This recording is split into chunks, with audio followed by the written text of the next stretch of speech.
The Adventures of Sherlock Holmes by Arthur Conan Doyle. The Man with the Twisted Lip. Isa Whitney, brother of the late Elias Whitney, D.D., principal of the Theological College of St. George's, was much addicted to opium. The habit grew upon him, as I understand, from some foolish freak when he was at college. For having read De Quincey's description of his dreams and sensations, he had drenched his tobacco with laudanum in an attempt to produce the same effects. He found, as so many more have done, that the practice is easier to attain than to get rid of, and for many years he continued to be a slave to the drug, an object of mingled horror and pity to his friends and relatives. I can see him now, with yellow, pasty face, drooping lids, and pinpoint pupils, all huddled in a chair, the wreck and ruin of a noble man. One night, it was in June, '89, there came a ring to my bell, about the hour when a man gives his first yawn and glances at the clock. I sat up in my chair, and my wife laid her needlework down in her lap and made a little face of disappointment. "A patient," said she. "You'll have to go out?" I groaned, for I was newly come back from a weary day. We heard the door open, a few hurried words, and then quick steps upon the linoleum. Our own door flew open, and a lady, clad in some dark-colored stuff, with a black veil, entered the room. "You will excuse my calling so late," she began, and then, suddenly losing her self-control, she ran forward, threw her arms about my wife's neck, and sobbed upon her shoulder. "Oh, I'm in such trouble," she cried. "I do so want a little help." "Why," said my wife, pulling up her veil, "it is Kate Whitney." "How you startled me, Kate. I had not an idea who you were when you came in. I didn't know what to do, so I came straight to you. That was always the way. Folk who were in grief came to my wife like birds to a lighthouse. It was very sweet of you to come. Now, you must have some wine and water, and sit here comfortably and tell us all about it. Or should you rather that I sent James off to bed?" "Oh, no. I want the doctor's advice and help too. It's about Isa. He has not been home for 2 days. I am so frightened about him." It was not the first time that she had spoken to us of her husband's trouble, to me as a doctor, to my wife as an old friend and school companion. We soothed and comforted her by such words as we could find. Did she know where her husband was? Was it possible that we could bring him back to her? It seems that it was. She had the surest information that of late he had, when the fit was on him, made use of an opium den in the farthest east of the city. Hitherto his orgies had always been confined to one day, and he had come back, twitching and shattered, in the evening. But now the spell had been upon him 48 hours, and he lay there, doubtless among the dregs of the docks, breathing in the poison or sleeping off the effects. There he was to be found, she was sure of it, at the Bar of Gold in Upper Swandam Lane. But what was she to do? How could she, a young and timid woman, make her way into such a place and pluck her husband out from among the ruffians who surrounded him? There was the case, and of course there was but one way out of it. Might I not escort her to this place? And then, as a second thought, why should she come at all? I was Isa Whitney's medical advisor, and as such I had influence over him. I could manage it better if I were alone. I promised her on my word that I would send him home in a cab within 2 hours if he were indeed at the address which she had given me. And so, in 10 minutes I had left my armchair and cheery sitting room behind me, and was speeding eastward in a hansom on a strange errand, as it seemed to me at the time, though the future only could show how strange it was to be. But there was no great difficulty in the first stage of my adventure. Upper Swandam Lane is a vile alley lurking behind the high wharves which line the north side of the river to the east of London Bridge. Between a slop shop and a gin shop, approached by a steep flight of steps leading down to a black gap like the mouth of a cave, I found the den of which I was in search. Ordering my cab to wait, I passed down the steps, worn hollow in the center by the ceaseless tread of drunken feet, and by the light of a flickering oil lamp above the door, I found the latch and made my way into a long, low room, thick and heavy with the brown opium smoke and terraced with wooden berths, like the forecastle of an emigrant ship. Through the gloom one could dimly catch a glimpse of bodies lying in strange, fantastic poses, bowed shoulders, bent knees, heads thrown back, and chins pointing upward, with here and there a dark, lackluster I turned upon the newcomer. Out of the black shadows there glimmered little red circles of light, now bright, now faint, as the burning poison waxed or waned in the bowls of the metal pipes. The most lay silent, but some muttered to themselves, and others talked together in a strange, low, monotonous voice, their conversation coming in gushes, and then suddenly tailing off in a silence, each mumbling out his own thoughts and paying little heed to the words of his neighbor. At the farther end was a small brazier of burning charcoal, beside which on a three-legged wooden stool there sat a tall, thin old man, with his jaw resting upon his two fists and his elbows upon his knees, staring into the fire. As I entered, a sallow Malay attendant had hurried up with a pipe for me and a supply of the drug, beckoning me to an empty berth. "Thank you. I have not come to stay," said I. "There is a friend of mine here, Mr. Isa Whitney, and I wish to speak with him." There was a movement and an exclamation from my right, and peering through the gloom, I saw Whitney, pale, haggard, and unkempt, staring out at me. "My God! It's Watson," said he. He was in a pitiable state of reaction, with every nerve in a twitter. "I say, Watson, what o'clock is it?"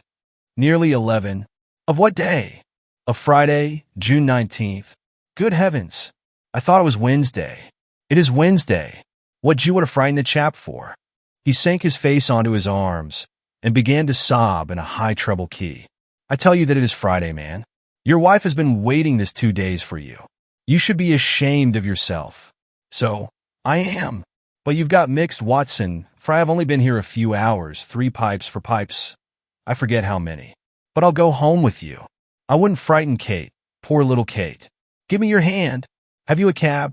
"Yes, I have one waiting." "Then I shall go in it. But I must owe something." "Find what I owe, Watson.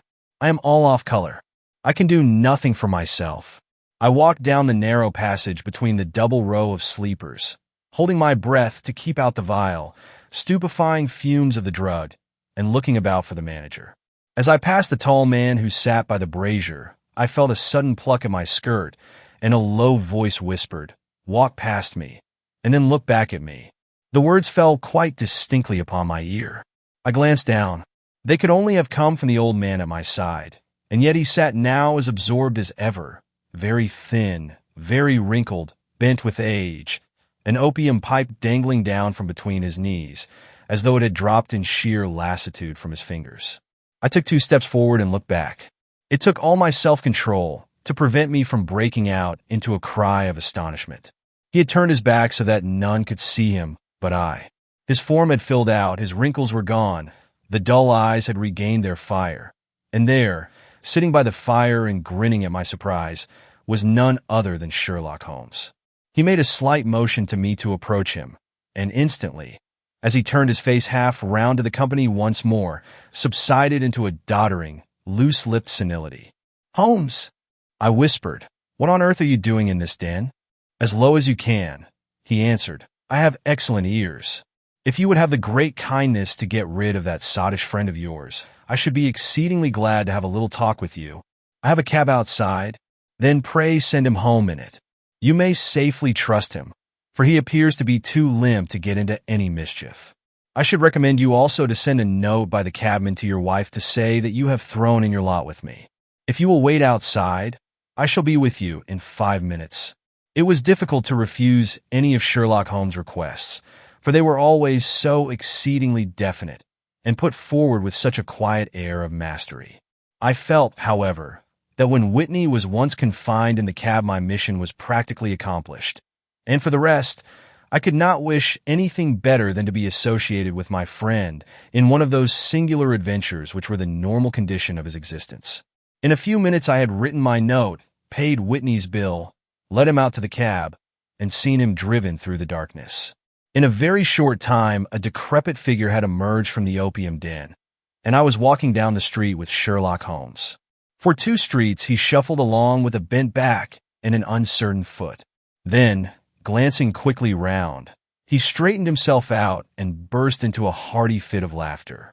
"I suppose, Watson," said he, "that you imagine that I have added opium smoking to cocaine injections, and all the other little weaknesses on which you have favored me with your medical views. I was certainly surprised to find you there, but not more so than I to find you. I came to find a friend, and I to find an enemy. An enemy? Yes, one of my natural enemies, or, shall I say, my natural prey. Briefly, Watson, I am in the midst of a very remarkable inquiry, and I have hoped to find a clue in the incoherent ramblings of these sots, as I have done before now. Had I been recognized in that den, my life would not have been worth an hour's purchase, for I have used it before now for my own purposes, and the rascally Lascar who runs it has sworn to have vengeance upon me. There is a trapdoor at the back of that building, near the corner of Paul's Wharf, which could tell some strange tales of what has passed through it upon the moonless nights. What? You do not mean bodies? Bodies, Watson. We should be rich men if we had £1,000 for every poor devil who has been done to death in that den. It is the vilest murder trap on the whole riverside, and I fear that Neville St. Clair has entered it never to leave it more. But our trap should be here.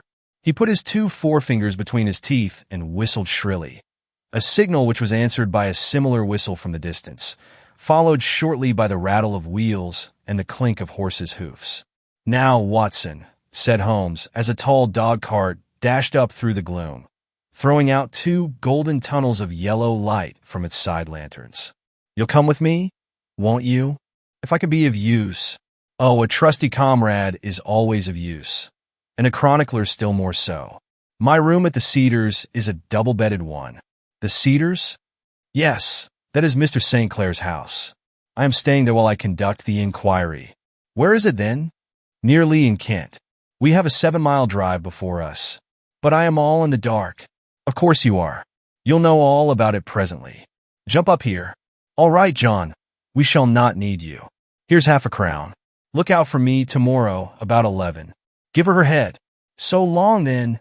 He flicked the horse with his whip, and we dashed away through the endless succession of somber and deserted streets, which widened gradually, until we were flying across a broad balustrade bridge, with the murky river flowing sluggishly beneath us. Beyond lay another dull wilderness of bricks and mortar, its silence broken only by the heavy, regular footfall of the policeman, or the songs and shouts of some belated party of revelers. A dull rack was drifting slowly across the sky, and a star or 2 twinkled dimly here and there through the rifts of the clouds. Holmes drove in silence, with his head sunk upon his breast, and the air of a man who is lost in thought, while I sat beside him, curious to learn what this new quest might be which seemed to tax his powers so sorely, and yet afraid to break in upon the current of his thoughts.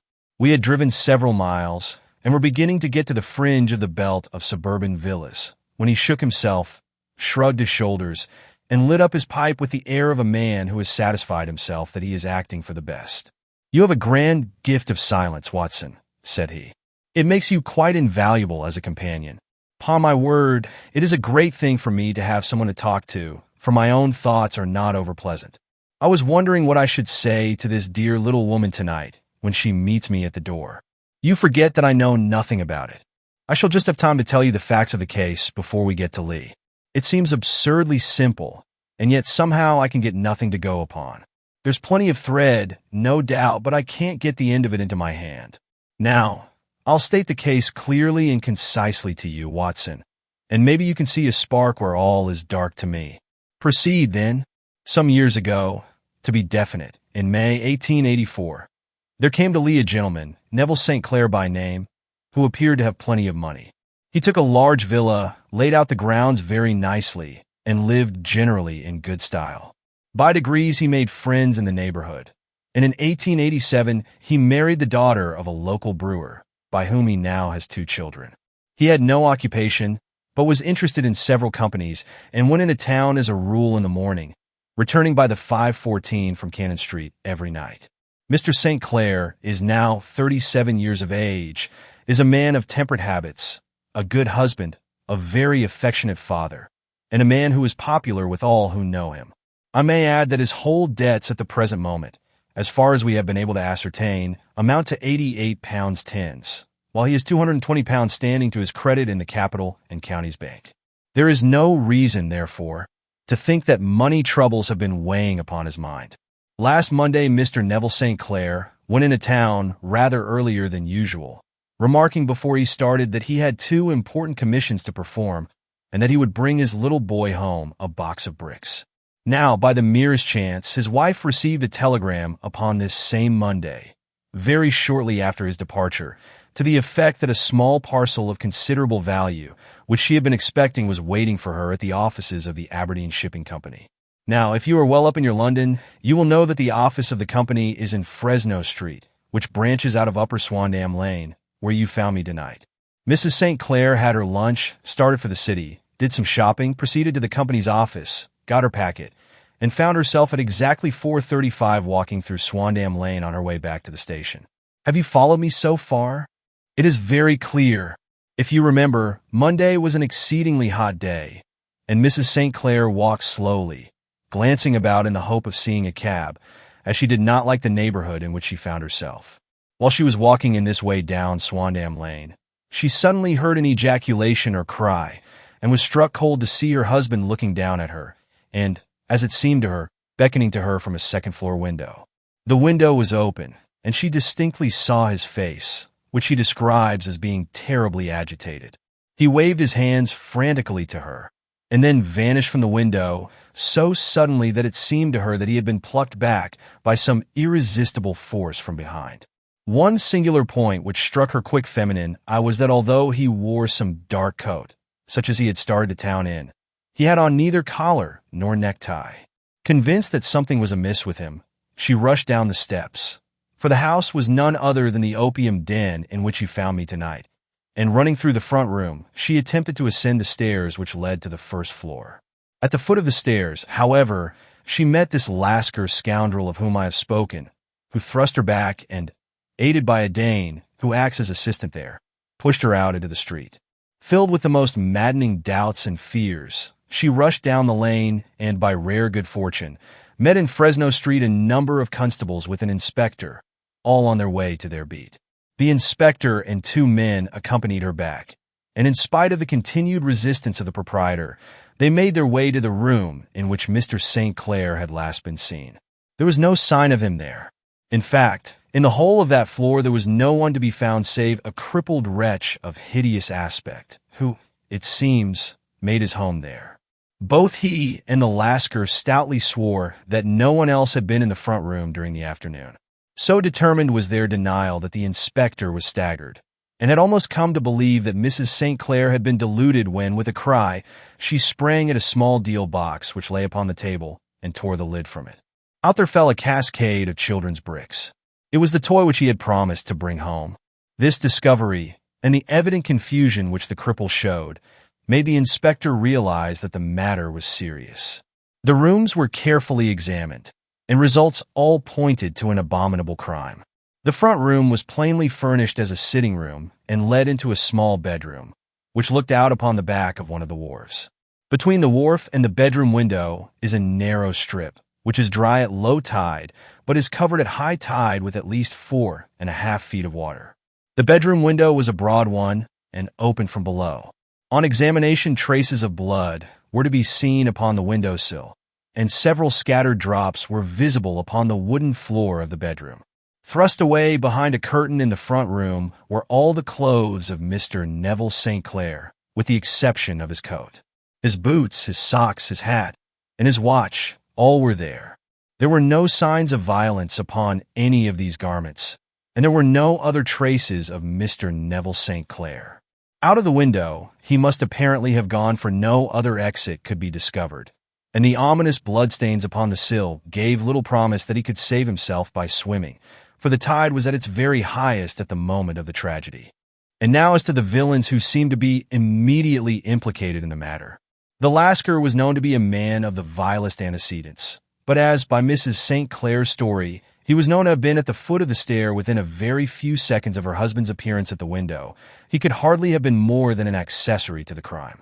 His defense was one of absolute ignorance, and he protested that he had no knowledge as to the doings of Hugh Boone, his lodger, and that he could not account in any way for the presence of the missing gentleman's clothes. So much for the Lascar manager.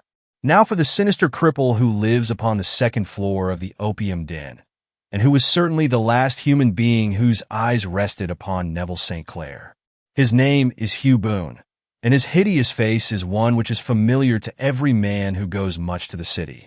He is a professional beggar, though in order to avoid the police regulations, he pretends to a small trade in wax vestas.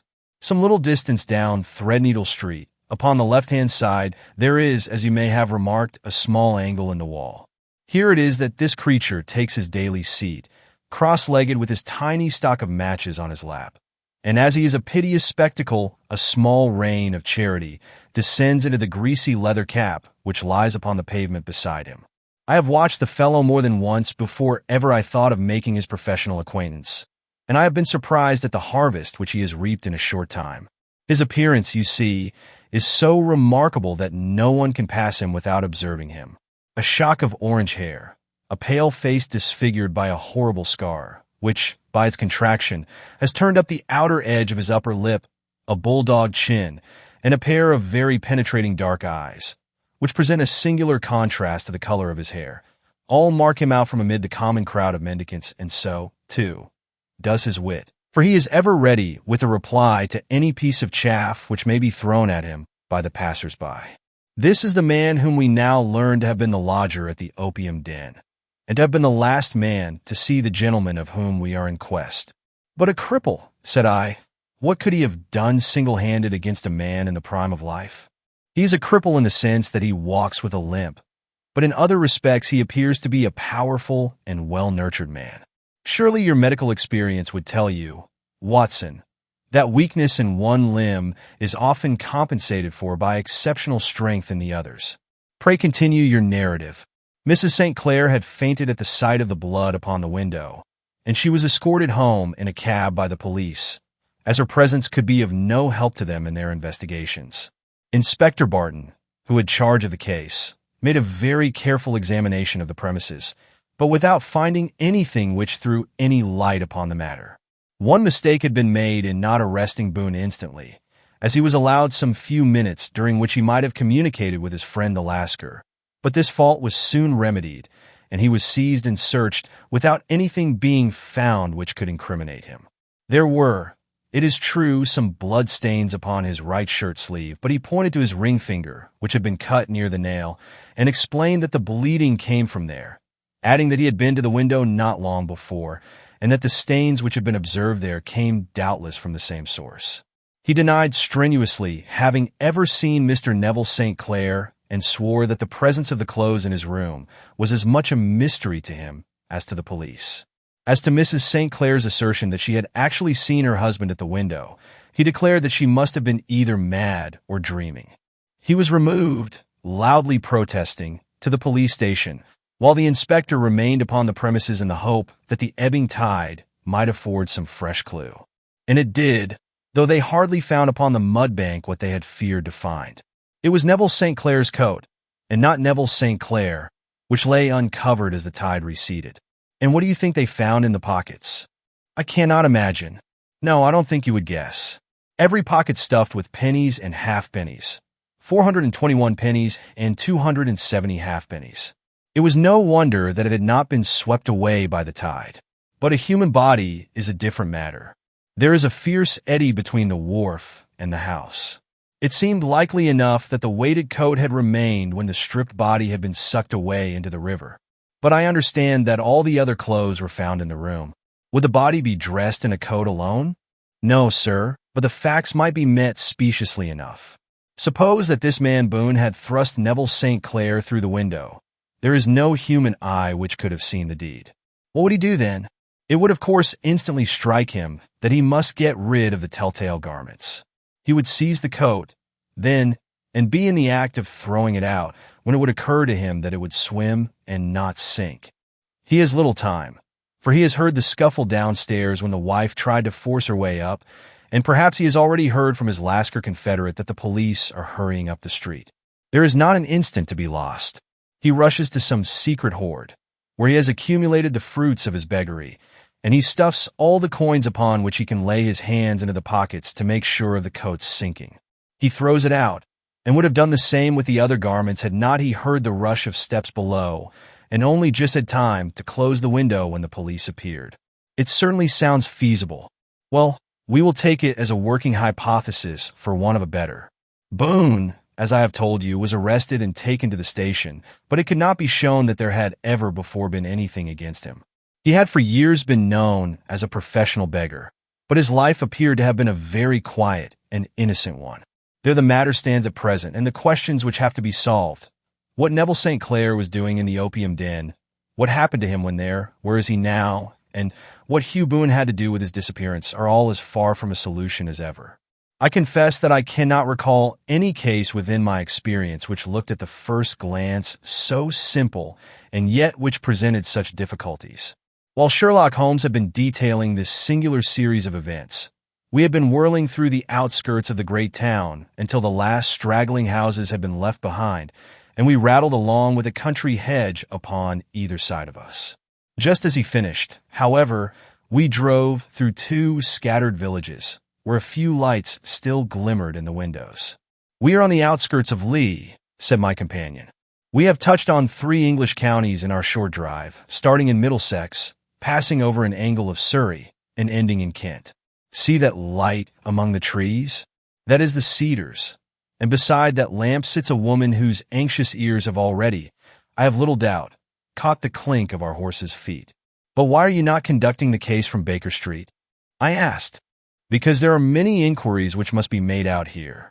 Mrs. St. Clair has most kindly put 2 rooms at my disposal, and you may rest assured that she will have nothing but a welcome from my friend and colleague. I hate to meet her, Watson, when I have no news of her husband. Here we are. Whoa there, whoa!" We had pulled up in front of a large villa which stood within its own grounds.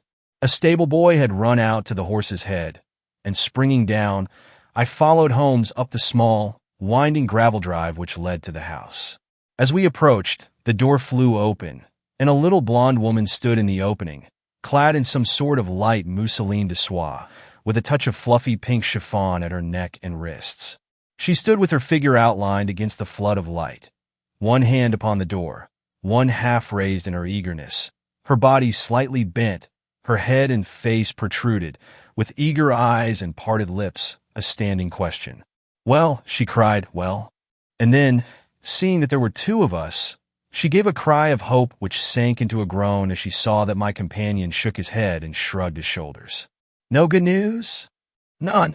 "No bad?" "No." "Thank God for that. But come in. You must be weary, for you have had a long day. This is my friend, Dr. Watson.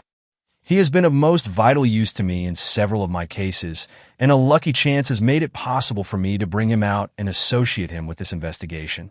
I am delighted to see you," said she, pressing my hand warmly.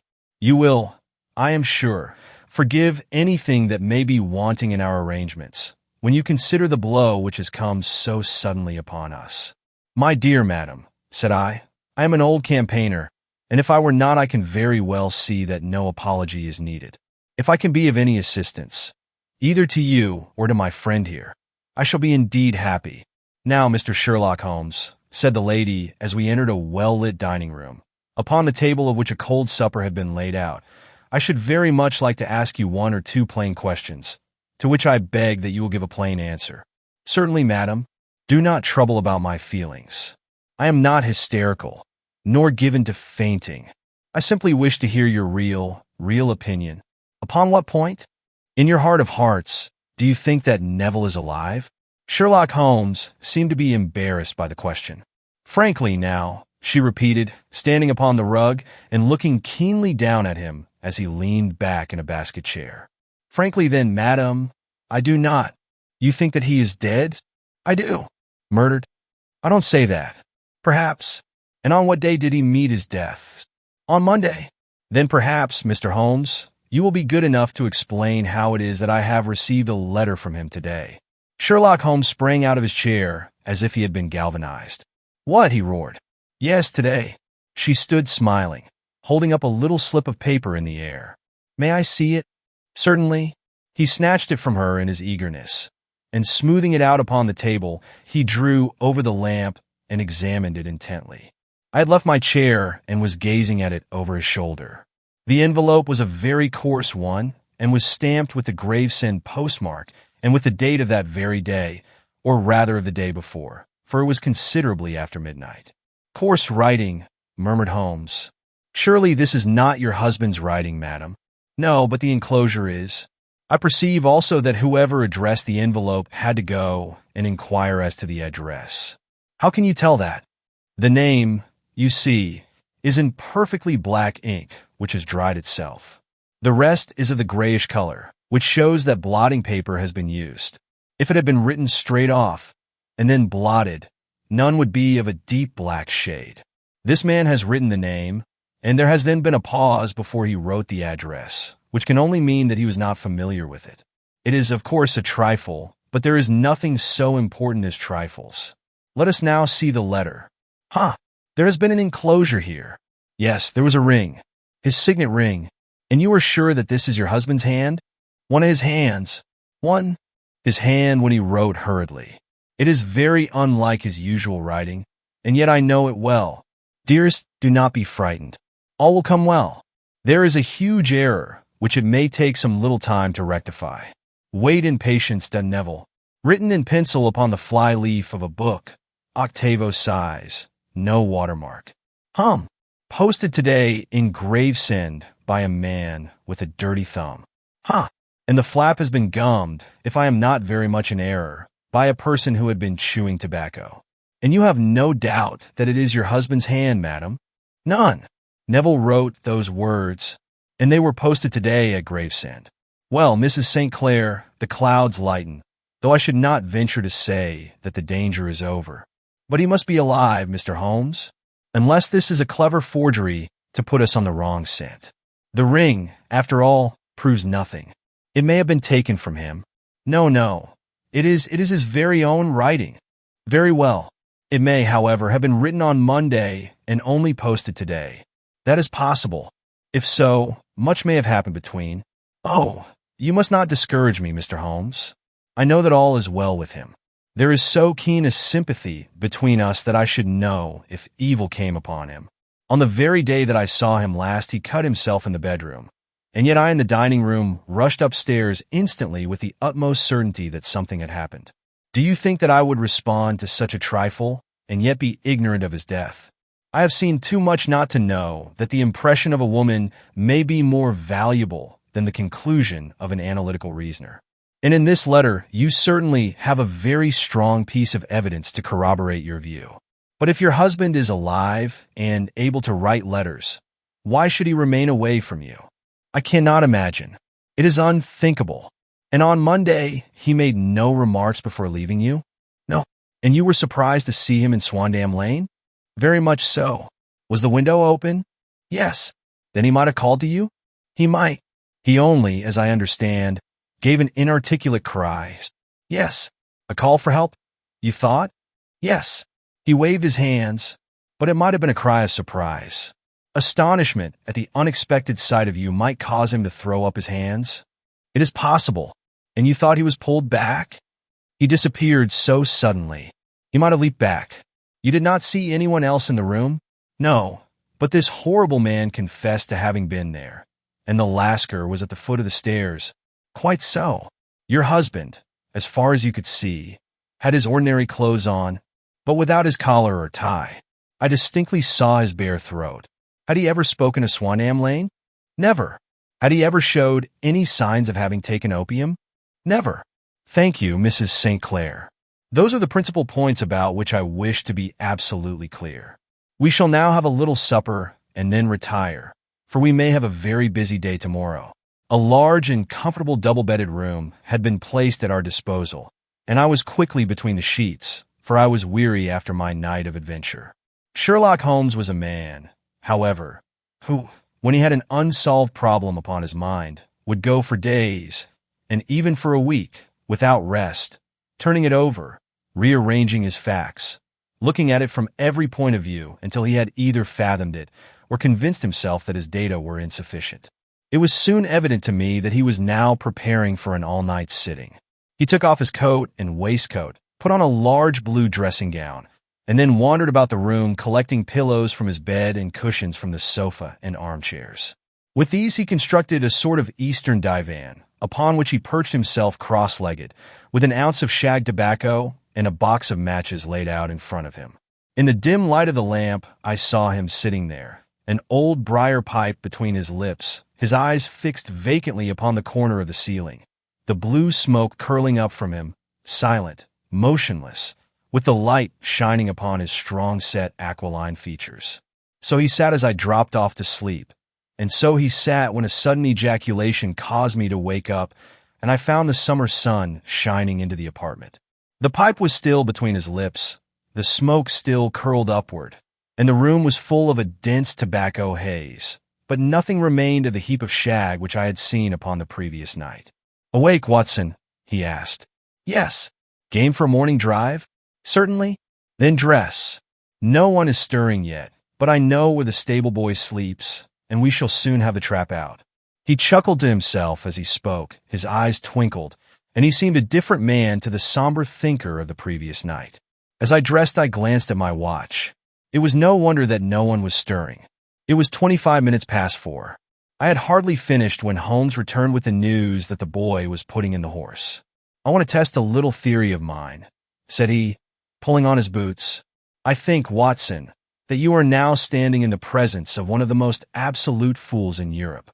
I deserve to be kicked from here to Charing Cross, but I think I have the key of the affair now." "And where is it?" I asked, smiling. "In the bathroom," he answered. "Oh, yes.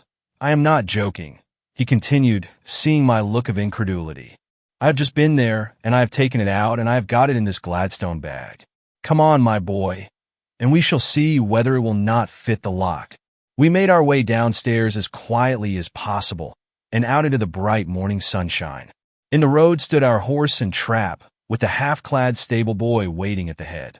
We both sprang in, and away we dashed down the London road. A few country carts were stirring, bearing in vegetables to the metropolis, but the lines of villas on either side were as silent and lifeless as some city in a dream. "It has been in some points a singular case," said Holmes, flicking the horse on into a gallop. "I confess that I have been as blind as a mole, but it is better to learn wisdom late than never to learn it at all." In town, the earliest risers were just beginning to look sleepily from their windows as we drove through the streets of the Surrey side. Passing down the Waterloo Bridge Road, we crossed over the river, and dashing up Wellington Street, wheeled sharply to the right and found ourselves in Bow Street. Sherlock Holmes was well known to the force, and the two constables at the door saluted him. One of them held the horse's head while the other led us in. "Who is on duty?" asked Holmes. "Inspector Bradstreet, sir." "Ah, Bradstreet, how are you?" A tall, stout official had come down the stone-flagged passage, in a peaked cap and frog jacket. "I wish to have a quiet word with you, Bradstreet." "Certainly, Mr. Holmes. Step into my room here."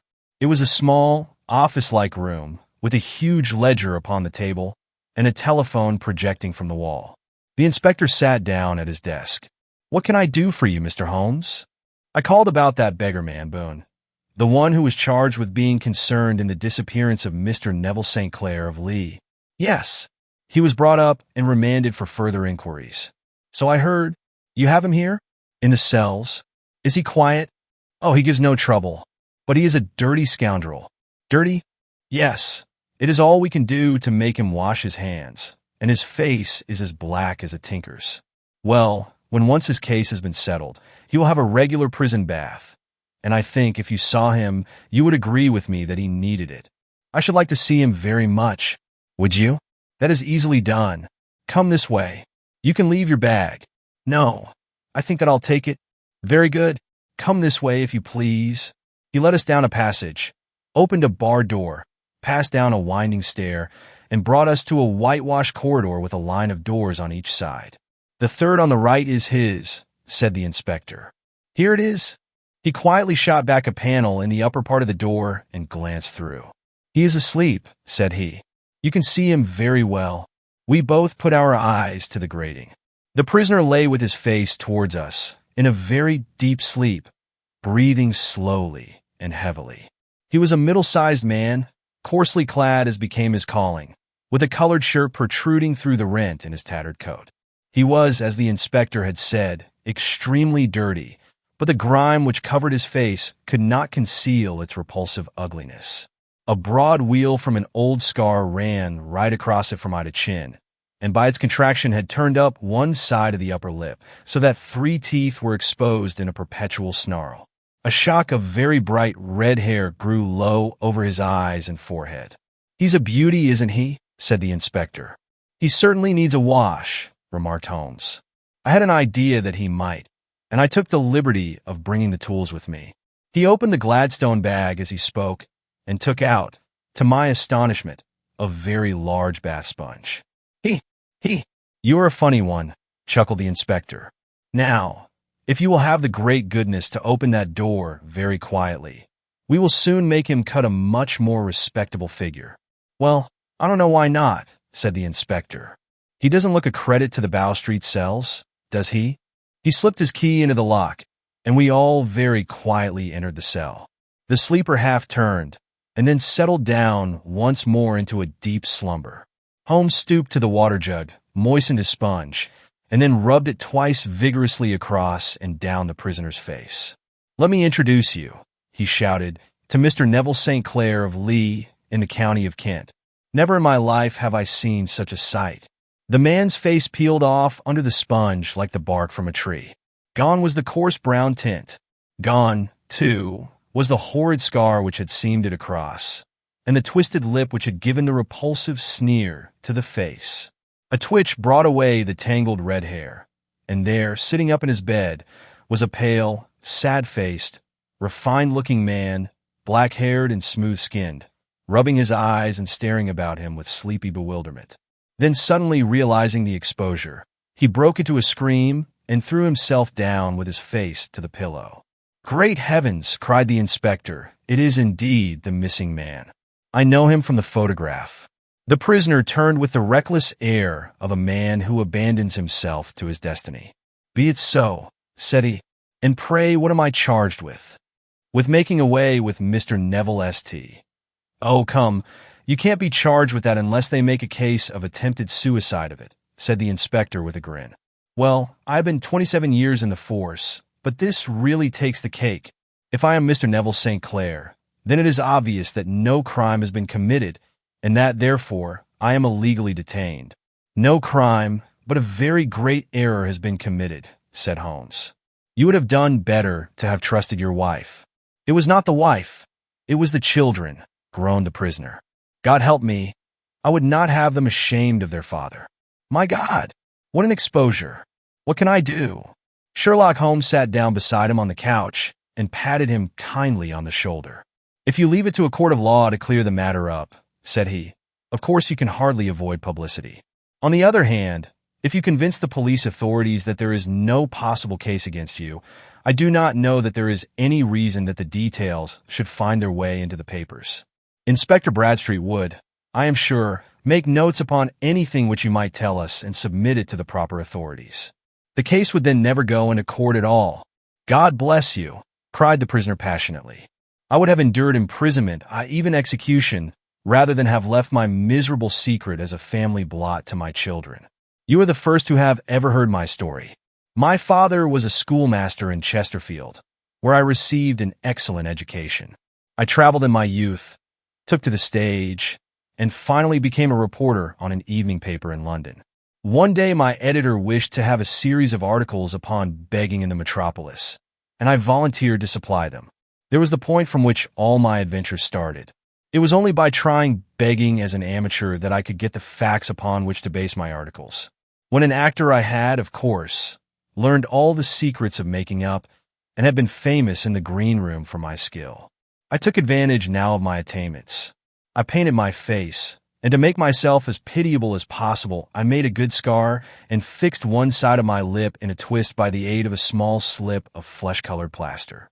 Then with a red head of hair and an appropriate dress, I took my station in the business part of the city, ostensibly as a match seller but really as a beggar. For 7 hours I plied my trade, and when I returned home in the evening, I found to my surprise that I had received no less than 20 SS. For D.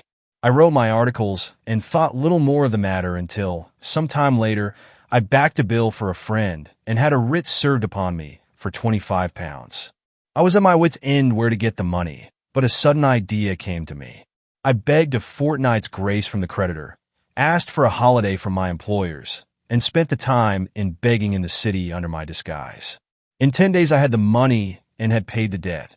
Well, you can imagine how hard it was to settle down to arduous work at £2 a week when I knew that I could earn as much in a day by smearing my face with a little paint, laying my cap on the ground, and sitting still. It was a long fight between my pride and the money, but the dollars won at last, and I threw up reporting and sat day after day in the corner which I had first chosen, inspiring pity by my ghastly face and filling my pockets with coppers. Only one man knew my secret. He was the keeper of a low den in which I used to lodge in Swandam Lane, where I could every morning emerge as a squalid beggar, and in the evenings transform myself into a well-dressed man about town. This fellow, a Lascar, was well paid by me for his rooms, so that I knew that my secret was safe in his possession. Well, very soon I found that I was saving considerable sums of money. I do not mean that any beggar in the streets of London could earn £700 a year, which is less than my average takings, but I had exceptional advantages in my power of making up and also in a facility of repartee, which improved by practice and made me quite a recognized character in the city. All day a stream of pennies, varied by silver, poured in upon me, and it was a very bad day in which I failed to take £2. As I grew richer, I grew more ambitious, took a house in the country, and eventually married, without anyone having a suspicion as to my real occupation. My dear wife knew that I had business in the city. She little knew what. Last Monday I had finished for the day and was dressing in my room above the opium den when I looked out of my window and saw, to my horror and astonishment, that my wife was standing in the street, with her eyes fixed full upon me. I gave a cry of surprise, threw up my arms to cover my face, and, rushing to my confidant, the Lascar, entreated him to prevent anyone from coming up to me. I heard her voice downstairs, but I knew that she could not ascend. Swiftly I threw off my clothes, pulled on those of a beggar, and put on my pigments and wig. Even a wife's eyes could not pierce so complete a disguise. But then it occurred to me that there might be a search in the room, and that the clothes might betray me. I threw open the window, reopening by my violence a small cut which I had inflicted upon myself in the bedroom that morning. Then I seized my coat, which was weighted by the coppers which I had just transferred to it from the leather bag in which I carried my takings. I hurled it out of the window, and it disappeared into the Thames. The other clothes would have followed, but at that moment there was a rush of constables up the stair, and a few minutes after I found, rather I confess, to my relief, that instead of being identified as Mr. Neville St. Clair, I was arrested as his murderer. I do not know that there is anything else for me to explain. I was determined to preserve my disguise as long as possible, and hence my preference for a dirty face. Knowing that my wife would be terribly anxious, I slipped off my ring and confided it to the Lascar at a moment when no constable was watching me, together with a hurried scrawl, telling her that she had no cause to fear. "That note only reached her yesterday," said Holmes. "Good God! What a week she must have spent." "The police have watched this Lascar," said Inspector Bradstreet, "and I can quite understand that he might find it difficult to post a letter unobserved. Probably he handed it to some sailor customer of his, who forgot all about it for some days." "That was it," said Holmes, nodding approvingly. "I have no doubt of it. But have you never been prosecuted for begging?" "Many times. But what was a fine to me?" "It must stop here, however," said Bradstreet. "If the police are to hush this thing up, there must be no more of Hugh Boone. I have sworn it by the most solemn oaths which a man can take. In that case, I think that it is probable that no further steps may be taken. But if you are found again, then all must come out. I am sure, Mr. Holmes, that we are very much indebted to you for having cleared the matter up. I wish I knew how you reach your results." "I reach this one," said my friend, "by sitting upon 5 pillows and consuming an ounce of shag. I think, Watson, that if we drive to Baker Street, we shall just be in time for breakfast."